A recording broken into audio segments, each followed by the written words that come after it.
It means a huge amount to me and to everybody in the change room. It's a culmination of 4 years of hard work, dedication, a lot of planning, and it presents a huge opportunity to go and try and win a World Cup. I think for everybody around the country, the support we've had throughout has been unquestionable, and that's, as a team, that is, it makes you feel extremely lucky to be part of a team that has that sort of support. I think it presents another opportunity for both teams and the ICC to sell the game on a huge platform. Two very strong sides, hopefully produce a really good game of cricket. It's on terrestrial television around the country and obviously various outlets online, but it presents a huge opportunity for us to sell this great game.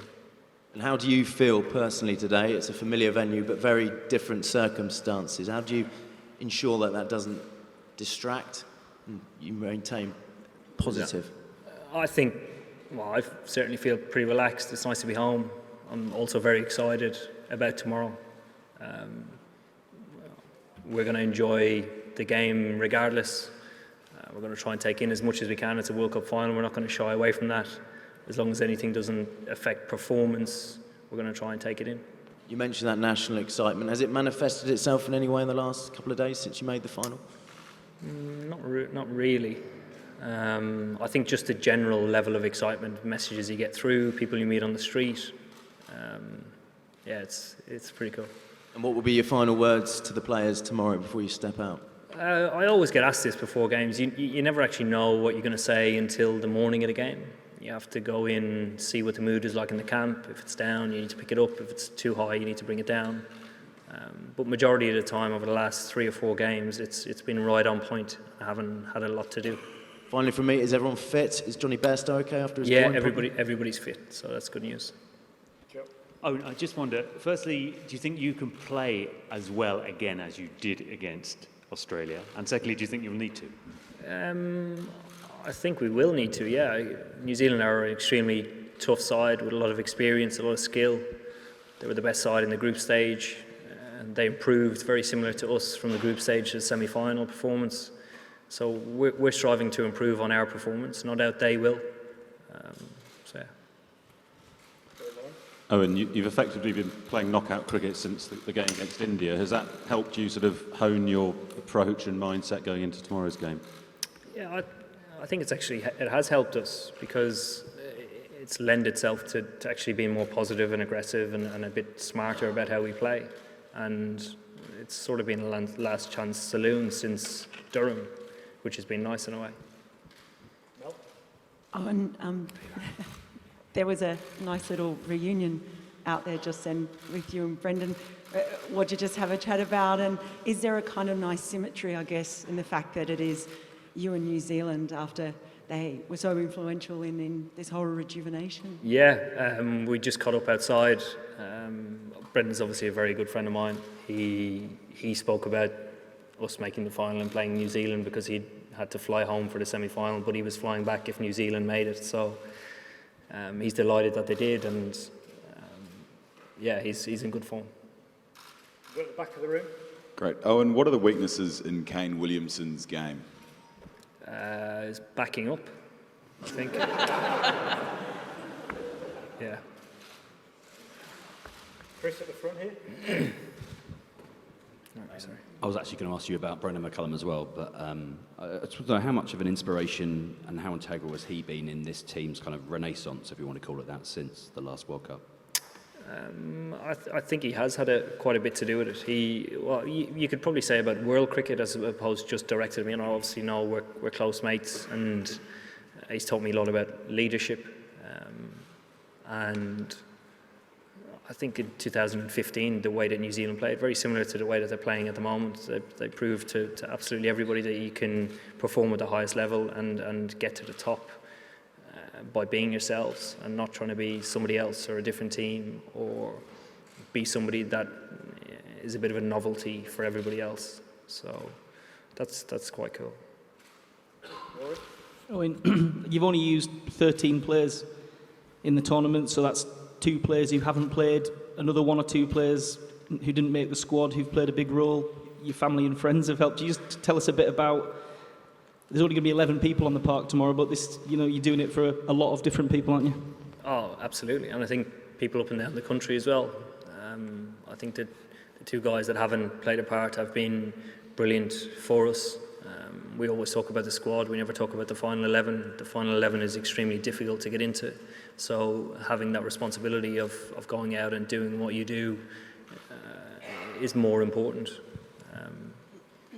So what it means to friends and family is unbelievable. We had a lot of friends and family in the change room after the semi-final because they're as important to our success as it is to us and everybody around the country.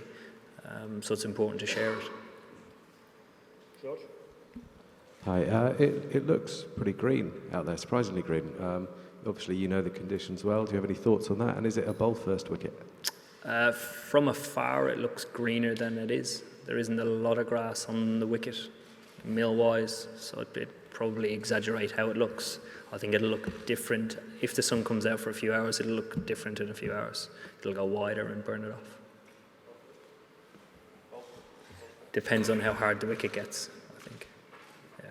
Yes, go ahead. Hi, Faye Barker, ITV News. A World Cup final for a cricket match doesn't get much bigger than this. Have you allowed yourself to imagine lifting that trophy tomorrow? And if it's an England win tomorrow, what do you think that means for the game of cricket in this country?